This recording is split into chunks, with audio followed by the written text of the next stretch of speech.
Remember when Britain still woke to the sound of the milkman's clinking bottles? When the smell of coal smoke hung in the morning air, and the world seemed to move at the pace of a bicycle wheel turning down a cobbled street?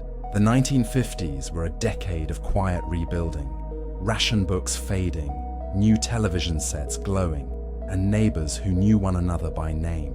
It was an age when Sunday still felt sacred, when shops shut early, and when tea could solve almost anything. Life was simpler, yes, but it had weight, rhythm, and a deep sense of belonging. Every street corner, every factory whistle, every Coronation Day flag seemed to hum with a shared hope that after years of hardship, Britain could dream again. Today, we're stepping back into that world to revisit 10 forgotten things from 1950s Great Britain that captured the heart of a nation now changed forever. Number 1. The morning milk delivery. At dawn, streets were quiet except for one familiar sound, the soft clink of glass bottles. The milkman was as much a part of British mornings as the kettle itself. His float hummed gently along terraced rows, leaving fresh milk at the doorstep, sometimes cream-topped, sometimes with a paper cap, always cold from the night air. Children would rush to bring the bottles in before the birds pecked at the silver tops. Housewives would rinse the empties and set them out again, a small act of everyday order. There was trust built into that ritual. No contracts, no apps, just the unspoken rhythm of community life. Today, milk comes in plastic cartons, bought under supermarket lights. Efficient, yes, but soulless. The milkman's round was more than a delivery. It was a reminder that someone cared enough to knock on your door before the day began. Number 2. The corner shop and the tally book. Long before supermarkets, the heartbeat of every neighborhood was the corner shop. A single counter, a brass bell over the door, and shelves stacked high with tins, biscuits, and loose sweets weighed out by hand. Everyone knew the shopkeeper by name. You didn't need a card or a pin, just a little book behind the counter, the tally book. Groceries were written down in pencil, paid for when wages came in. It wasn't credit in the modern sense, it was trust, the kind that held small communities together. Children spent their pennies on sherbet dips and gobstoppers, while mothers asked for half a pound of bacon sliced thin and caught up on the week's gossip. Today, most corner shops are gone, replaced by convenience stores where no one knows your name. The tally book has vanished too, but its pages once carried something rare, the handwriting of neighborly faith. Number 3. The coal fire and the hearth. Every home had one. The coal fire, glowing like a heart at the center of the room. Before central heating, families gathered close to it, warming hands, drying socks, or staring into the dancing light as if it held all the stories of the world. You could tell a home's warmth by the sound of the shovel scraping against the scuttle, or the hiss of coal catching flame. The smell was unmistakable, smoky, earthy, comforting. Soot clung to everything, and winter meant blackened chimneys and the nightly ritual of raking the fire out. Yet no one complained. The hearth wasn't just heat, it was togetherness. Today, thermostats do the work in silence. Efficient, yes, but empty. Back then, warmth came not just from coal, but from the closeness of family gathered round a living flame, a glow that outshone the grey of post-war Britain. Number 4. The wireless radio. Before television ruled the living room, the wireless was the nation's voice, polished wood, glowing dials, and the comforting crackle as the valves warmed. Families gathered around it like a friend returning home from war. Voices from the BBC filled the air. The Goon Show, Mrs. Dale's Diary, Desert Island Discs. The wireless was storytelling in sound. It painted pictures in the listener's imagination. People trusted what came through those speakers. The news, the comedy, the music. It bound the country together in a way screens never could. When television arrived, it dazzled. But something quieter was lost. The art of listening. Today, podcasts and playlists try to recapture that intimacy, but the old wireless had magic. You could sit in the dark, hear the world unfold, and feel, if only for a moment, that you were part of something bigger than yourself. Number 5. The wash day, Monday. Monday was wash day, always. The sound of wringers, the smell of soap flakes, and the sight of white sheets flapping on the line were the unspoken anthem of the British week. Mothers hauled steaming tubs of water, scrubbing collars till their fingers wrinkled. Outside, laundry lines stretched across backyards like proud banners of domestic achievement. Neighbours shared pegs, borrowed starch, and exchanged small talk over the fence. It was hard work, but it was shared work. Then came the twin tub, and later the washing machine. Progress lightened the load, but also erased the rhythm that had ordered life for generations. Today we press a button and walk away. Convenient, yes, but disconnected. Wash day once turned ordinary homes into little factories of pride and patience. Each clean sheet on the line was more than laundry. It was love, scrubbed into cotton. Number 6. The village green and local cricket. On summer afternoons, you could find Britain at ease on its village greens. Cricket whites against rolling fields, the sound of leather on willow, the applause drifting lazily with the breeze. Children chased stray balls, dogs barked, and somewhere, someone poured tea from a flask. The whole village turned out, not for spectacle, but for togetherness.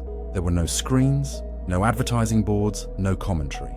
Just the timeless rhythm of a game that reflected the nation itself. Steady, polite, quietly proud. Today, many of those greens lie empty, replaced by housing estates or car parks. The local club, once the pride of every parish, survives only in memory. But for those who remember, the image endures. Sunlight, laughter, and a wicket standing in the long grass. A reminder that once, Britain's heart beat slow enough for an afternoon of cricket to matter. Number 7. The street party spirit. No image defines 1950s Britain quite like the street party. Long rows of trestle tables, bunting strung between lampposts, and the hum of neighbours coming together for the coronation or a royal wedding. Sandwiches on paper plates, sponge cakes dusted with sugar, and children waving flags made from old newspapers. It was the decade when celebration meant sharing, not spending. Everyone brought something, everyone belonged. There were no sound systems or social media posts, just laughter echoing between the houses, and the knowledge that for one bright day, the world outside could wait.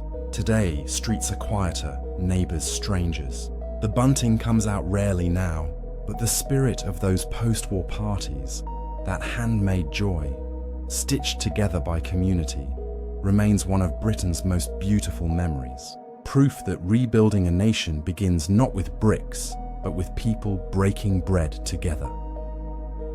Number 8. The local cinema.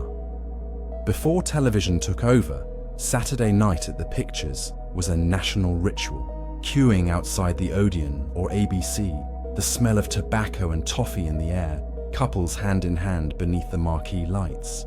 Inside, the hush fell as the curtains drew back and the projector began to hum. Newsreels first, the Queen on tour, headlines from far away, then the main feature, perhaps Brief Encounter or The Dam Busters. It was more than entertainment. For many, the cinema was escape from rationing, from grey skies, from the weight of everyday life. By the late 50s, television had started to pull audiences away. Screens got smaller, but the magic stayed, flickering faintly in memory. Today, the multiplex hums with noise and popcorn machines, but lacks the grace of that single beam of light in a darkened hall, a world where Britain once dreamed together. Number 9. The Routemaster bus and conductors. The Red Routemaster wasn't just a bus, it was a moving landmark. Conductors rang their bells, passengers leapt on and off the open platform, and the air smelled faintly of diesel and damp coats.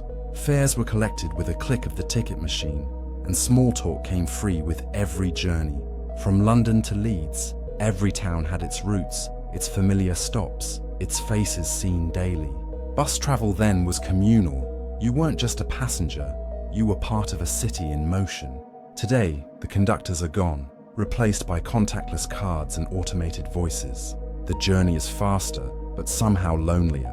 The routemaster's farewell marked more than a design change. It signaled the end of a time when travel was human, when a friendly morning love from the conductor could make even a rainy day feel warm. Number 10. The Sunday roast and family table. By Sunday afternoon, the whole house smelled of roasting meat and gravy. The table was laid, the wireless played softly, and the family gathered. No excuses, no distractions. It was the one meal of the week that brought everyone together, no matter how hard the days before had been. Potatoes crisp from the oven, Yorkshire pudding rising perfectly, steam fogging the kitchen window. Mum carved, Dad poured the gravy, and for a brief hour, all was well with the world. Today, the Sunday roast is rarer, replaced by takeaway boxes and shifting schedules. Families eat apart, lives run faster. But for those who lived it, that weekly ritual was sacred. Because the Sunday table wasn't just about food, it was about family, forgiveness, and the feeling that home still meant something. The Britain of the 1950s has slipped quietly into history, but it lingers in fragments. In the clink of a bottle, the whiff of coal smoke, the faded photograph of a street party. It was a decade of rebuilding, of rediscovering kindness after hardship, of learning once more how to be ordinary and proud of it. Life was slower, smaller, but full of soul. We've traded the local for the global, the personal for the convenient. Yet deep down, many still long for that simpler rhythm, when trust was handwritten in tally books, when warmth came from a hearth, when the nation's heart beat softly but strong. These forgotten things remind us that progress, while welcome, always costs something.